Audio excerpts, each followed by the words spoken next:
Taasisi ya Muslim Link Tanzania imefanya kongamano kubwa mkoani Arusha la wanawake wa Kiislamu lenye lengo la kuwawezesha wanawake hao kujikwamua kiuchumi, kuwaunganisha pamoja na kuwapatia elimu ya namna bora zaidi katika jamii na taifa kwa ujumla. Asma Mwinyi, mbunge wa jimbo la Luwenzo Zanzibar na mkurugenzi wa Asma Foundation ambaye alikuwa mgeni rasmi katika tukio hilo, amesema kuwa nyuma ya familia imara kuna mwanamke na anapaswa kupata elimu ya dini, malezi, fedha, biashara, uongozi na afya ya akili, na kuwataka wanawake hao kutokushindana na badala yake wasaidiane.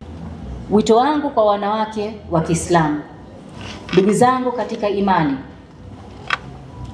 ningependa tukitoka katika kongamano hili na maagizo matano ambayo niko nayo.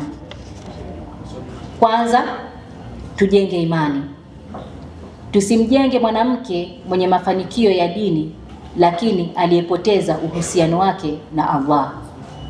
Pili, tujenge elimu. Tusichoke kujifunza. Umri usiwe kikwazo cha kujifunza. Tatu, tujenge uchumi. Tujenge wanawake wanaoweza kuzalisha, kuanzisha biashara, kusimamia fedha na kutumia vipaji vyao kwa njia ya halali. Nne, kujenga familia. Tusisahau kwamba mtoto aliyelelewa leo ndiyo kiongozi wa kesho. Na tano, tujengane wenyewe kwa wenyewe, sisi kwa sisi, wanawake kwa wanawake. Mwanamke akiinuka amnyanyue mwingine. Mwanamke akipewa nafasi amfungulie mlango mwingine. Na mwanamke akifanikiwa asiwe mwisho wa safari yake, awe mwanzo wa safari ya mwingine. Na mwisho, ndugu zangu katika imani, namaliza kwa kusema mwanamke wa Kiislamu si mtazamaji wa maendeleo, ni mshiriki wa maendeleo.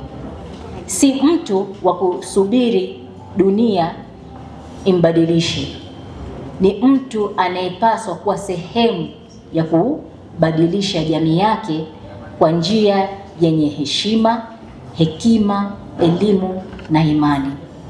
Na kama mwanamke wa Kiislamu Tanzania, tukiungana, tukaunganisha imani yetu, elimu yetu, vipaji vyetu, nguvu zetu za kiuchumi na nafasi zetu katika jamii, tunaweza kufanya mambo makubwa sana.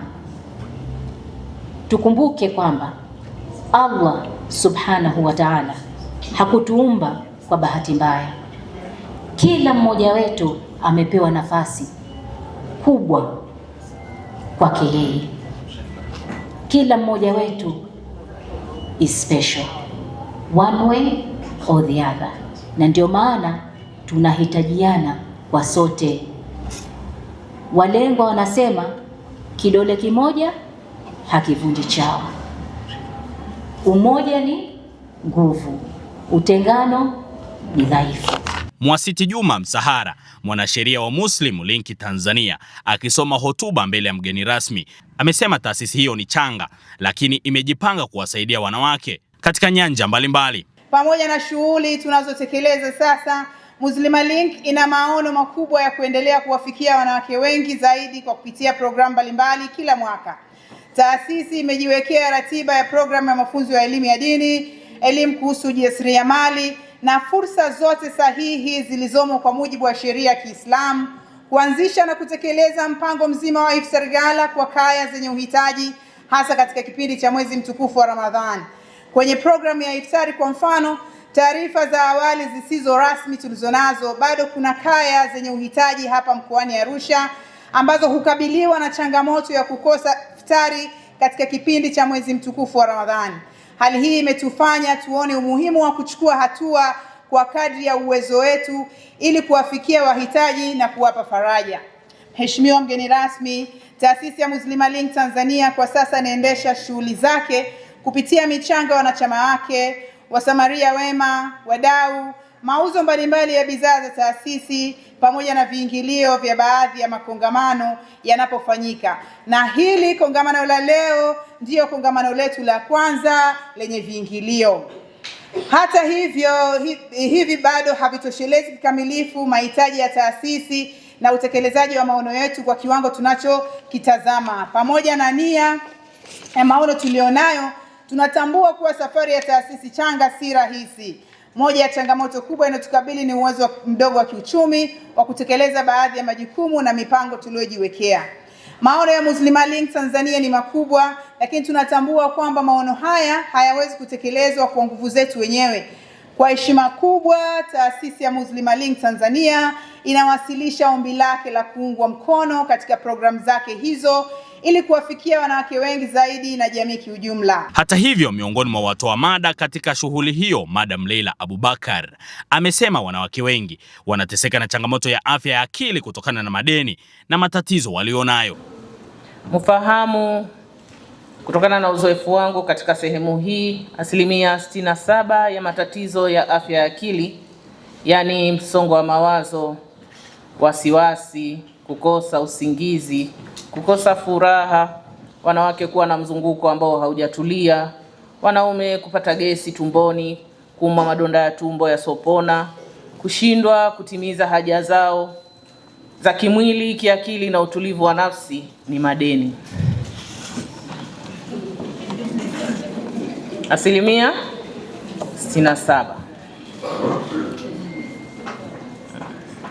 Wanawake 33% tu Tanzania bara na visiwani ndo wana akaunti za benki.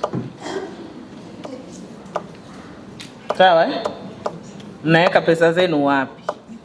Kwa vijumbe wanaowadhulumu. Haya, mkija kujifunza mtajua wenyewe. Hivyo usimnyoshe mwenzako kidole akawa anauma wakati vinne vimekuangalia. Kila mtu hapo kimuuliza ana shida mzunguko wa mwezi, halali vizuri, akipiga simu ikiita mara moja hashukuru, anapiga mara 3. Akiahidiwa na mtu nitakufanyia, anauliza kila mara utafanya kweli, utafanya kweli, tunaona kweli. Kila mtu hapa ukimuuliza, kila mtu hapa anawasha TV, anaangalia TV, anashika simu, anaangalia TikTok. Kila mtu hapa. Sawa? Kila mtu hapa anasahau. Anatoka nje anaenda mpaka ndani, akifika nimefuata nini hapa? Kila mtu hapa anavaa vizuri akitoka. Avae vizuri kwa ajili ya nafsi yake, navaa hili dera langu lichanika hapa shingoni. Kila mtu. Sasa ndio hiyo shida yani. Maana yake ndio hizo changamoto. Lakini tunashindana nini? Ile intensity, yani ukuu wake. Sasa sio kamshika mwenzako kusema huyu saizi kachanganyikiwa, hata wewe yako tu haijatoka vizuri manake. Kwa hiyo nataka kwanza muelewe, halafu muondoshe ile stigma. Stigma manake nini? Kumshuku mtu. Kuwaona kama waliokuwa nayo Mwenyezi Mungu labda hawapendi. Ama huyu itakuwa ni umasikini. Hata wewe waweza kwa kila kitu hakika pia ya kupiga hivyo hivyo. Na pia lifestyle yaweza pia kuchangia. Kama ambavyo tabia yake mbaya ya shetani kujiona yeye bora kuliko wenzie, yaweza kuwa na wewe pia ukawa unamkaribia kwa kusema watu. Simamia pesa zako vizuri, weka akiba na rudisha sehemu ya faida kwenye biashara ili ikue. Na muhimu zaidi, sisi wanawake tusaidiane. Nunua kwa mwanamke mwenzako, mtangaze, mshauri na mfungulie fursa. Anza kidogo, jiamini, fanya kazi kwa bidii na mtegemee Allah. Allah aweke baraka katika biashara zetu za familia zetu. Asanteni sana wanawake wenzangu, tuko pamoja. Karibuni, asanteni. Salamu alaikum. Tumejikita katika kuwakwamua wanawake wa Kiislamu kiuchumi bila kukiuka misingi yetu ya dini yetu ya Kiislamu. Tutawagusa makundi yote, hata wale ambao wako nyumbani bado hawajapata uthubutu wa kutoka kupambana.